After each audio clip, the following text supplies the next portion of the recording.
I don't know if it was loneliness, a twisted sense of curiosity, or something far darker. But that night changed everything for me. My name is Emily, and I'm about to share something I've never spoken of before. A story about desire, betrayal, and crossing lines I never thought I'd even approach. It all started when I moved back to my family home after my divorce. I was still licking my wounds, trying to piece together the fragments of my broken life. My husband of 5 years, Tyler, had cheated on me, and even though I kicked him out, the betrayal still felt fresh. My parents insisted I come home for a while to heal, so I reluctantly agreed. Little did I know, I wasn't the only one who had changed during those years apart. When I walked through the door, there he was, Jake, my younger stepbrother. I hadn't seen him since he was a scrawny teenager who couldn't string 2 sentences together without stammering. But now, standing there in a fitted t-shirt that hugged his chest and arms, he looked different. Confident, composed, and utterly captivating. He pulled me into a hug, and I couldn't help but notice the strength in his arms. "Emily," he said, his voice deeper than I remembered. "It's been a while." I forced a smile. "Yeah, it has." The first few days back home were uneventful. Awkward family dinners, polite small talk, and me avoiding conversations about my failed marriage. But there was something unsettling about the way Jake's eyes lingered on me. It wasn't overt, but it was enough to make my heart race whenever he was around. That first night, I couldn't sleep. I lay in bed, staring at the ceiling, replaying the hug Jake gave me when I arrived. The warmth of his body against mine, the faint scent of his cologne. It felt wrong, thinking about him like that. He was my stepbrother after all. But the more I tried to push the thoughts away, the more vivid they became. The next morning, I caught him staring at me during breakfast. His gaze wasn't just curious, it was intense, like he could see right through me. I quickly looked away, my cheeks burning. "What?" I snapped, trying to sound casual. "Nothing," he said with a small smirk. "You just seem different." I laughed nervously. "Yeah, well, divorce will do that to you." For the rest of the day, I tried to keep my distance. But by evening, it was just the 2 of us at home. My parents had gone out for dinner with friends, leaving us alone. I stayed in the living room, scrolling through my phone, while Jake sat across from me, pretending to watch TV. The silence between us grew heavier with every passing minute. "You okay?" he asked finally, breaking the tension. I nodded. "Yeah, just tired." But I wasn't tired. I was restless, my thoughts a jumbled mess of guilt and temptation. When I stood up to go to bed, Jake followed. "Good night," he said, his voice softer than usual. "Good night," I replied, avoiding his gaze. But as I turned to walk up the stairs, I felt his eyes on me, burning into my back. And for the first time, I didn't want him to look away. I tried to shake off the feeling Jake's gaze had left on me, but it clung to me like a shadow. Alone in my room, I couldn't stop replaying the moment in my head. The intensity of his stare, the subtle smirk that tugged at the corner of his lips. It was maddening. I was supposed to be here to heal, to escape the chaos of my divorce. Yet here I was, tangled in thoughts about someone I shouldn't even be thinking about. I climbed into bed, determined to ignore the buzzing tension in the air. But sleep wouldn't come. My mind kept wandering back to Jake. The way he moved, his casual confidence, the sound of his voice when he spoke my name. It wasn't just the way he looked. It was the way he made me feel, like I was being seen in a way I hadn't been in years. It was wrong. I knew that, but it didn't make it any less intoxicating. A soft knock on my door startled me out of my thoughts. I froze, my heart pounding. "Emily? You awake?" Jake's voice was quiet, almost hesitant. I hesitated, unsure whether to answer. "Yeah, what's up?" I finally said, trying to keep my voice steady. The door opened slightly, and he peeked in, his expression unreadable. I couldn't sleep. "Can I come in?" Before I could answer, he stepped inside, closing the door behind him. My pulse quickened as he sat on the edge of my bed, his proximity making the room feel smaller. He leaned back on his hands, his shirt pulling tight across his chest. I swallowed hard, trying to focus on anything but him. "You seem different," he said, his eyes locking onto mine. "Not just because of the divorce. You've changed." I forced a laugh. "Well, life has a way of doing that to you." He smiled, but there was something in his gaze that made my stomach twist. "It suits you." There was a weight in the air between us, heavy and undeniable. I shifted under the blankets, suddenly hyper-aware of how close he was. "Jake, it's late. You should go to bed." He didn't move. Instead, he leaned closer, his face inches from mine. "Emily, do you ever think about what could have been different? If things were different?" His words hung in the air, and I didn't know how to respond. My throat was dry, my heart racing. I should have told him to stop, to leave. But I didn't. Instead, I found myself leaning back, trying to create distance while feeling inexplicably drawn to him. "Jake," I whispered, my voice barely audible. We can't." He studied me for a moment, his eyes searching mine. "Why not?" he asked softly. "What's stopping us?" Everything I wanted to say, but I couldn't find the words. The logical part of me screamed to end this, to push him away. But the part of me that was tired of feeling lonely, of being unseen and unwanted, begged me to stay. His hand brushed against mine, a small, deliberate movement that sent a jolt through me. I should have pulled away, but instead I stayed frozen, caught between what I knew was right and what I wanted. He didn't push further, didn't do anything to cross the line, but his presence, his closeness, was enough to leave me breathless. "I should go," he said finally, his voice low and filled with something I couldn't quite name. He stood up, his gaze lingering on me for a moment longer. "Good night, Emily." As the door clicked shut behind him, I let out a shaky breath. The room felt emptier without him, but my thoughts were anything but quiet. What the hell was I doing? And why did I want him to stay? I lay awake for hours, replaying every moment in my head. Every look, every word, every brush of his hand against mine. The forbidden nature of it all only made it more consuming, and no matter how hard I tried, I couldn't shake the feeling that this was just the beginning. The next morning, I told myself I'd put it all behind me. Whatever happened last night, it was nothing. A fleeting moment of weakness, easily forgotten. Or at least, that's what I wanted to believe. But when I walked into the kitchen for breakfast, Jake was already there. He looked up from his coffee, his lips curling into a small smile. "Morning," he said, his voice smooth and casual, as if nothing had happened. "Morning," I mumbled, avoiding his gaze as I poured myself a cup of coffee. I could feel his eyes on me, and it took everything I had to act normal. "You sleep okay?" he asked, his tone innocent, but laced with something that made my stomach flip. "Fine," I said quickly, hoping he wouldn't press further. But of course, he didn't stop. "Good," he said, leaning back in his chair. "I was worried I might have interrupted your night." I froze, my hand tightening around the coffee mug. Was he teasing me? Testing me? I didn't dare look at him. "Jake, don't," I said quietly, my voice barely above a whisper. "Don't what?" he asked, feigning innocence. But the smirk on his face told me he knew exactly what he was doing. I finally looked at him, trying to summon some semblance of authority. "Just drop it, okay? Whatever this is, it's not happening." He raised his hands in mock surrender, his smirk never wavering. All right, I'll behave." But the way he said it, the way his eyes lingered on me, told me he wasn't done. Not by a long shot. The rest of the day passed in a blur. I tried to avoid him, keeping myself busy with chores and errands. But no matter where I went, I couldn't escape the weight of his presence. Every time we crossed paths, there was a spark, a tension that neither of us acknowledged but both of us felt. That evening, my parents went out again, leaving Jake and me alone in the house. I told myself it didn't matter. We'd keep our distance, pretend everything was normal. But deep down, I knew better. I was sitting on the couch, flipping through TV channels without really watching, when he walked in. He didn't say anything, just sat down beside me, close enough that our shoulders almost touched. The air between us felt charged, and I could feel my pulse quickening. "You're avoiding me," he said finally, his voice soft but firm. I didn't look at him. "I'm not." "Yes, you are," he said, leaning closer. "Why?" I swallowed hard, my heart racing. "Because this, whatever this is, it's not okay." He tilted his head, studying me. "Says who?" "Everyone," I said, my voice cracking slightly. "It's wrong, Jake. We can't." He reached out, his hand brushing against mine. "Can't what?" he asked, his voice low and filled with something that made my breath hitch. "Admit there's something here." "There's nothing here," I said quickly, pulling my hand away. But the words felt hollow, even to me. He leaned back, a small smile playing on his lips.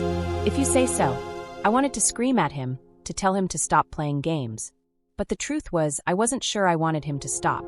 There was a part of me, dark and desperate, that wanted to see how far this could go, no matter the consequences. The night stretched on, the tension between us growing heavier with every passing minute. And as much as I hated to admit it, I knew I was losing control. The silence in the room felt deafening, and I could feel the heat of Jake's gaze on me, even as I kept my eyes glued to the TV screen. My mind raced with 1,000 thoughts, none of which offered any clarity. All I knew was that being near him felt like standing on the edge of a cliff, dangerous, exhilarating, and impossible to resist. "Emily," he said softly, breaking the silence. His voice was different this time, calmer, almost pleading. Why are you so afraid? I turned to look at him, my defenses crumbling under the weight of his words. I'm not afraid, I lied, though my trembling hands betrayed me. He leaned closer, his eyes locking onto mine. Yes, you are. I can see it. You're scared of what this means, of what you feel. My breath caught in my throat, and I struggled to find the words to push him away. But instead of speaking, I just sat there frozen as his hand brushed against mine. It was a small, almost innocent touch, but it sent a jolt through me that I couldn't ignore. This isn't right, I whispered, my voice shaking. Maybe not, he said, his tone soft but unwavering. But that doesn't mean it isn't real. I wanted to argue, to tell him he was wrong, but the truth was, I didn't have the strength. The forbidden nature of it all only made the pull between us stronger, and no matter how much I tried to deny it, I couldn't stop myself from leaning into his touch. Before I knew it, he had closed the gap between us. His hand cupped my cheek, his thumb brushing lightly against my skin. Tell me to stop, he murmured, his voice low and full of tension. I opened my mouth to speak, but no words came out. Instead, I found myself leaning in, my heart pounding as his lips met mine. The kiss was slow, tentative at first, as if he was waiting for me to push him away. But when I didn't, he deepened it, his other hand sliding to my waist. It was a kiss unlike anything I'd ever experienced, intense, forbidden, and filled with an urgency that left me breathless. Every part of me screamed that this was wrong, that we were crossing a line that could never be uncrossed. But in that moment, I didn't care. All I could think about was him, his touch, his warmth, the way he made me feel alive in a way I hadn't in years. When we finally broke apart, his forehead rested against mine, his breathing ragged. I can't stop thinking about you, he admitted, his voice barely above a whisper. You drive me crazy, Emily. My heart ached at his words, torn between the desire that burned within me and the guilt that gnawed at my conscience. Jake, I said softly, my voice trembling. This can't happen. Why not? He asked, his tone both frustrated and desperate. Who's going to stop us? We're not doing anything wrong. His words hung in the air, heavy and undeniable. And for the first time, I found myself questioning everything I thought I knew. Was it really wrong? Or was I just too afraid to admit what I wanted? I need time to think, I said finally, pulling away from him. He nodded, though the disappointment in his eyes was clear. Take all the time you need, he said softly. But just know, I'm not going anywhere. As I retreated to my room that night, my mind was a whirlwind of emotions. Guilt, fear, desire, they all battled for control, leaving me more confused than ever. I knew I was standing on the edge of something dangerous, something I couldn't take back. But even as I lay in bed, staring at the ceiling, I couldn't stop myself from wondering what it would feel like to let go. I spent the next day avoiding Jake like my life depended on it. Every time I heard his footsteps or caught a glimpse of him out of the corner of my eye, I found an excuse to be somewhere else. My parents didn't seem to notice the tension simmering between us, which was a relief. But Jake noticed. Every time our eyes met, I could feel the unspoken question lingering between us. By the afternoon, I couldn't take it anymore. The house was quiet, my parents had gone out for errands, and I was alone in my room, pacing back and forth. My thoughts were a chaotic mess, swinging between guilt and longing. I knew I had to confront him. Avoiding the issue was only making it worse. I found him in the living room, sprawled on the couch, scrolling through his phone like he didn't have a care in the world. The sight of him was enough to make my heart race, but I pushed the feeling aside and cleared my throat. Jake, we need to talk, I said, trying to sound firm. He looked up at me, his expression unreadable. All right, he said, sitting up and setting his phone down. I'm listening. I hesitated, suddenly unsure of what to say. Whatever's happening between us, it has to stop. He raised an eyebrow, leaning back against the couch. Why? Because it's wrong, I said, the words tumbling out of me. It's not normal. We can't do this. Jake didn't respond immediately. Instead, he stood up, closing the distance between us until he was only a step away. Do you really believe that? He asked softly. Yes, I said, though my voice wavered. I do. Then why can't you look me in the eye when you say it? His voice was calm, but there was an intensity in his gaze that made my knees weak. I opened my mouth to respond, but no words came. He was right, I couldn't look at him. Every time I tried, I was reminded of the way he made me feel, the fire that burned inside me whenever he was near. He took another step closer, his hand brushing against mine. Emily, I know you feel it too. You can't tell me I'm imagining this.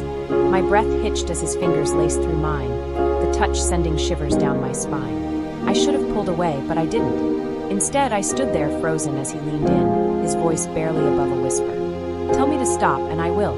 I wanted to tell him to stop, to push him away and end this madness. But the words wouldn't come. My heart was pounding, my mind racing, and before I could think, his lips were on mine. This kiss was different from the first. It wasn't hesitant or uncertain. It was bold, consuming, and impossible to ignore. His hands gripped my waist, pulling me closer, and I felt myself giving in, the last shreds of my resolve slipping away. Somewhere in the back of my mind, a voice screamed that this was wrong, that we were crossing a line we could never uncross. But in that moment, I didn't care. All I could think about was him. The way he tasted, the way he felt, the way he made me forget everything else. When we finally pulled apart, his forehead rested against mine, his breathing heavy. "I'm not sorry," he said, his voice low and full of conviction. "I don't care if it's wrong, Emily. I want you." His words sent a jolt through me, equal parts fear and desire. I didn't know what to say, so I didn't say anything. Instead, I stepped back, my heart racing as I tried to process what had just happened. "I need space," I said finally, my voice trembling. "I can't. I need to think." Jake didn't argue. He just nodded, his eyes never leaving mine. "Take all the time you need," he said quietly. "But you know how I feel." As I walked away, my legs felt shaky, my thoughts swirling with emotions I couldn't untangle. I knew this was dangerous, that we were playing with fire. But no matter how hard I tried, I couldn't shake the feeling that I didn't want it to stop. I stayed locked in my room for hours, trying to convince myself that I could just forget about Jake and move on. But the memory of his touch, the intensity in his eyes, and the way he said he wanted me, it all kept replaying in my mind like a loop I couldn't escape. I knew I was in over my head, but I also knew I couldn't pretend anymore. Something had shifted between us, and there was no going back. By evening, the house was quiet again. My parents were still out, and the only sound was the faint hum of the TV downstairs. I sat on the edge of my bed, debating whether to stay hidden or face him. Every logical part of me screamed to stay away, to keep my distance. But something deeper, a pull I couldn't explain, drew me out of the room. I found him in the kitchen, leaning against the counter with a drink in his hand. He looked up as I walked in, his eyes meeting mine, and for a moment, neither of us said anything. The tension between us was thick, almost suffocating, and I could feel my heart pounding in my chest. "Couldn't stay away, huh?" he said with a small smirk, breaking the silence. "Jake," I started, but my voice faltered. I didn't even know what I was going to say.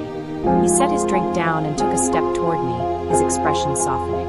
"You don't have to say anything," he said quietly. "I get it. This is complicated."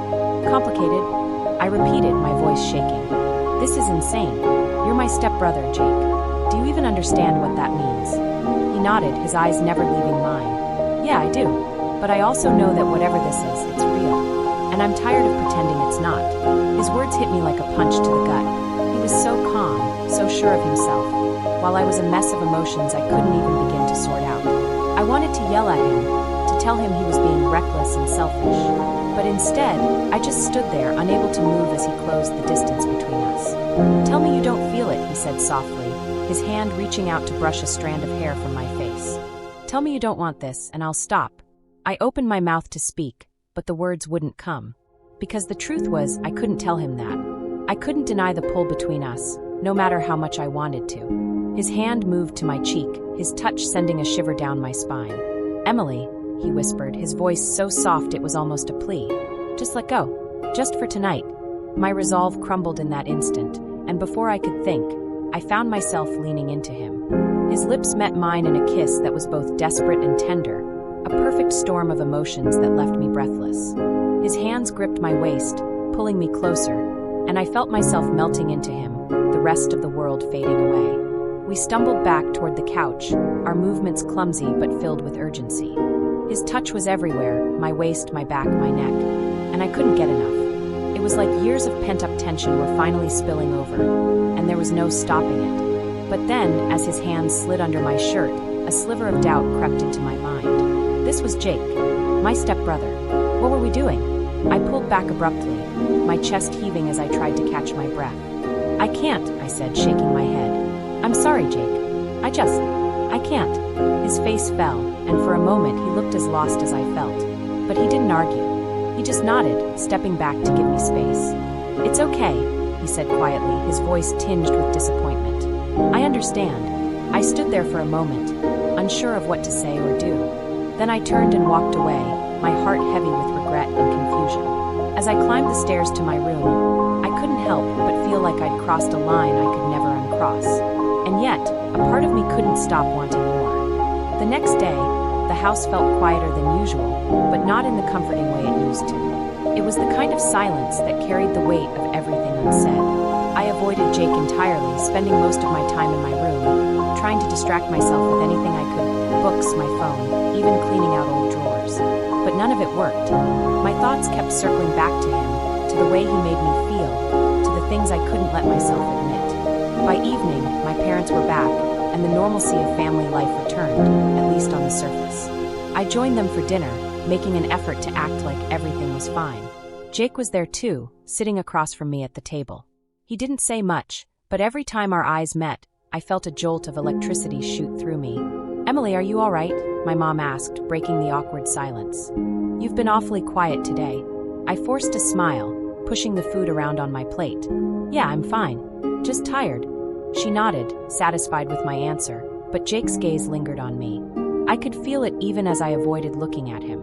The tension between us was unbearable, and I knew it was only a matter of time before something gave. After dinner, I went back to my room, desperate for some space to breathe. But I couldn't escape the thoughts swirling in my mind.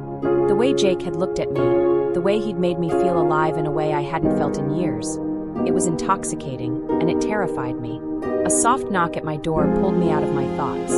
My heart raced as I turned to see Jake standing there, his expression hesitant. "Can I come in?" he asked softly. I hesitated for a moment before nodding. He stepped inside, closing the door behind him, and the room suddenly felt smaller. He didn't sit down, just stood there, his hands in his pockets as he looked at me. "I'm sorry," he said, finally, his voice quiet. "I didn't mean to push you last night." I swallowed hard, unsure of how to respond. "It's not just about last night, Jake," I said, my voice barely above a whisper. "This, whatever this is, it's not okay." He nodded, but his eyes stayed on me. "I know, but that doesn't make it go away." I looked away, my heart pounding. "We can't do this," I said, more to myself than to him. "It'll ruin everything." "Maybe," he said, stepping closer. "But what if it doesn't? What if this is something we're supposed to feel?" His words hung in the air, and I felt myself weakening. He was so sure, so unafraid, and I hated that it made me want him even more. When he reached out, his hand brushing against mine, I didn't pull away.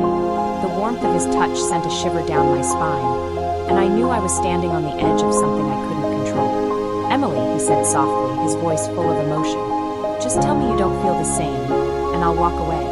I looked up at him, my resolve crumbling under the intensity of his gaze. I couldn't lie, not to him, not to myself. "I don't know what I feel," I admitted, my voice shaking. "But I know this is dangerous. Sometimes the best things are," he said, stepping closer until there was barely any space between us. "But I'll leave it up to you. You tell me what you want." For a moment, I couldn't breathe. My mind screamed at me to end this, to push him away, to walk out of the room and never look back. But my heart, a heart that had been broken and bruised for so long, begged me to take the risk.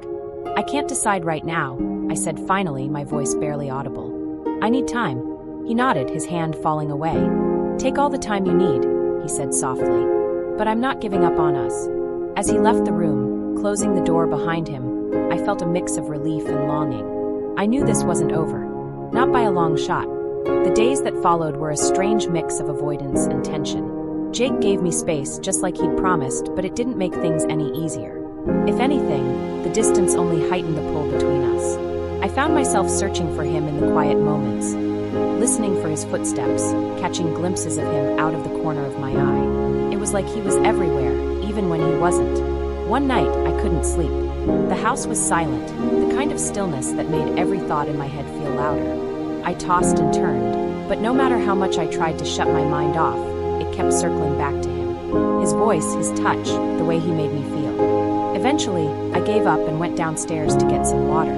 The dim light from the kitchen was the only illumination in the house, casting long shadows on the walls. I was halfway through filling my glass when I heard footsteps behind me. I turned to see Jake standing there, his hair slightly messy, and his expression unreadable. He was wearing a simple t-shirt and sweatpants, but even in the soft glow of the kitchen, he looked magnetic. "Couldn't sleep either?" he asked, his voice low and quiet. I shook my head, suddenly feeling self-conscious. "Just needed some water," I mumbled, avoiding his gaze. He walked closer, stopping just a few feet away. The air between us felt charged, and my heart started to race. "Emily," he said softly, his tone more serious now, "have you thought about what I said?" I didn't respond right away. I couldn't. My thoughts were a tangled mess, and the intensity of his presence wasn't helping. "Jake, I don't know what to say," I admitted finally, my voice trembling. "This is so complicated." He stepped closer, his hand brushing against mine as he reached for the glass in my hand. The small touch sent a shiver through me, and I felt my breath hitch. "It doesn't have to be," he said, his voice so quiet it was almost a whisper. I looked up at him, my defenses crumbling under the weight of his gaze. "Jake, this could ruin everything," I said, though my voice lacked conviction. "Or it could change everything," he countered, his eyes locked onto mine. "You can't tell me you don't feel it. I see it in the way you look at me, the way you pull away and then come back." I swallowed hard, my heart pounding in my chest. "I don't know if I can do this," I said, my voice barely audible. He reached out, his hand cupping my cheek, his thumb brushing lightly against my skin. "Then let me decide," he said softly. "Let me show you that this doesn't have to be wrong." Before I could respond, his lips were on mine. The kiss was slow, deliberate, and impossibly tender. I felt my resolve slipping away with every second, my hands instinctively finding their way to his chest. His touch was warm, his presence overwhelming, and for the first time in a long time, I didn't feel broken or lost. I felt wanted. When we finally broke apart, he rested his forehead against mine, his breathing ragged. "I don't care what anyone thinks," he said, his voice firm. "I want you, Emily. All of you." Tears stung my eyes, not from sadness, but from the sheer weight of the moment. I wanted him too. I couldn't deny it anymore. But the fear of what this could mean, of the consequences we might face, was still there, gnawing at the edges of my mind. "Jake, I started, but he silenced me with a soft kiss, his hands moving to my waist, pulling me closer. "Don't think," he whispered against my lips. "Just feel." And for the first time, I let myself do exactly that. The line had been crossed. There was no going back now, and the realization hit me like a wave. Yet, as I stood there in Jake's arms, his warmth grounding me, the fear and guilt that had consumed me started to fade. For the first time in what felt like forever, I let myself be vulnerable, let myself feel without overthinking. It was terrifying and exhilarating. After what felt like hours in the dimly lit kitchen, Jake gently pulled back, his hands still resting on my waist. His eyes searched mine, as if trying to read my thoughts. "Are you okay?" he asked softly. I nodded, though I wasn't entirely sure of the answer. "I don't know," I admitted. "But I know I don't want to stop." His lips curved into a small, reassuring smile. "Then we won't," he said, his tone full of quiet conviction. He took my hand, his fingers lacing through mine, and led me back upstairs. Each step felt heavier than the last, my heart pounding in my chest as I followed him. The house was silent, but the weight of what we were doing made every creak of the floorboards sound deafening. When we reached his room, he paused, glancing back at me. "You don't have to do this if you're not ready," he said, his voice soft and sincere. I hesitated for a moment, the gravity of the situation sinking in. But then I looked into his eyes, those eyes that had seen me in my most vulnerable moments, that looked at me like I was the only thing that mattered. And suddenly, the doubt melted away. "I'm ready," I said, my voice steady for the first time. The door closed softly behind us, and the world outside seemed to disappear. Jake's hands found their way to my face, his touch gentle but deliberate as he pulled me into another kiss. This time, there was no hesitation, no uncertainty. The kiss was full of unspoken promises and raw emotion, and I felt myself sinking into it, letting go of everything but him. His hands moved to my waist, then to my back, pulling me closer until there was no space between us. My own hands found their way to his chest, feeling the steady rhythm of his heartbeat beneath my palms. It was like the rest of the world had fallen away, leaving just the two of us in this stolen moment. As we stumbled toward the bed, his lips trailed down my neck, each kiss sending shivers through me. The air felt charged, every touch and movement amplified by the forbidden nature of what we were doing. It was reckless, dangerous, and completely out of bounds, and I'd never felt more alive. Jake's hands were firm but careful, as if he was afraid of breaking me. And maybe in some ways I was afraid of breaking too. But the way he looked at me, like I was something precious, made all the fear and doubt feel distant. "I've wanted this for so long," he murmured against my skin, his voice thick with emotion. "You have no idea." His words sent a rush of heat through me, and I found myself gripping him tighter, pulling him closer. "Me too," I whispered, barely recognizing my own voice. I just didn't know it. Time seemed to blur as we gave in to everything we'd been holding back. The tension that had been building for days, weeks, finally exploded, and the room was filled with nothing but the sound of our breathing and the quiet whispers of names and promises. Every touch, every kiss, every moment was charged with a kind of intensity I'd never experienced before. But as the adrenaline began to fade and the room grew quiet, the weight of what we'd done started to settle in. Jake lay beside me, his arm draped over my waist, his fingers tracing lazy patterns on my skin. I stared at the ceiling, my mind a storm of emotions. "We'll figure it out," he said softly, as if sensing my thoughts. I turned to look at him, his face calm but serious. "What if we can't?" I asked, my voice trembling. "What if this ruins everything?" He cupped my cheek, his thumb brushing away a tear I didn't realize had fallen. "It won't," he said firmly, "because I won't let it. You mean too much to me, Emily." His words struck something deep within me, and for the first time, I allowed myself to believe that maybe, just maybe, we could make this work. It was reckless, yes, but it was also real, and for now that was enough. The morning light streamed through the blinds, casting soft patterns on the walls. I blinked awake, disoriented for a moment, until I felt Jake's arm draped over me. The events of the night before came rushing back, and my chest tightened, not with regret, but with the weight of what this meant. What we had done. Jake stirred beside me, his fingers brushing lightly against my arm. "Good morning," he murmured, his voice still husky with sleep. I turned to face him, searching his eyes for any hint of doubt or hesitation. But all I saw was warmth, reassurance, and something deeper. Something that made me believe, even for a moment, that this wasn't a mistake. "Morning," I replied, my voice soft. We lay there for a while, neither of us speaking, as the reality of the situation settled between us. I wanted to freeze this moment, to stay wrapped in this quiet bubble where nothing else mattered. But I knew it couldn't last. "We need to talk," I said finally, sitting up and pulling the blanket around me. Jake sat up too, his expression serious but calm. "I know," he said, "and I'm ready to face whatever we need to. Together." His words sent a wave of relief through me, but the fear was still there, lurking at the edges. "Jake, us, it's not just about what we want. There are other people to think about. What if our parents find out? What if it changes everything?" He reached for my hand, his grip firm but gentle. "I've thought about all of that," he said, "and I don't have all the answers. But I know one thing, I'm not willing to let you go. Not now, not ever." His conviction was both comforting and terrifying. I wanted to believe him, to let myself fall into the safety of his promises. But the weight of the consequences still loomed large in my mind. "I'm scared," I admitted, my voice barely above a whisper. "So am I," he said, his thumb brushing over the back of my hand. "But sometimes the things that scare us the most are the things worth fighting for." I looked at him, my heart pounding.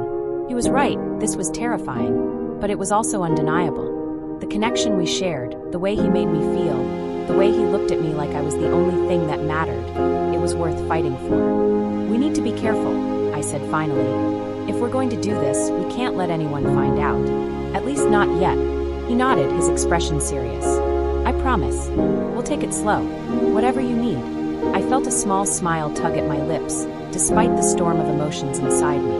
"Okay," I said, my voice steadier now. "We'll figure it out." Jake leaned in, pressing a soft kiss to my forehead. "We will," he said, his voice full of quiet confidence. "I'm not going anywhere."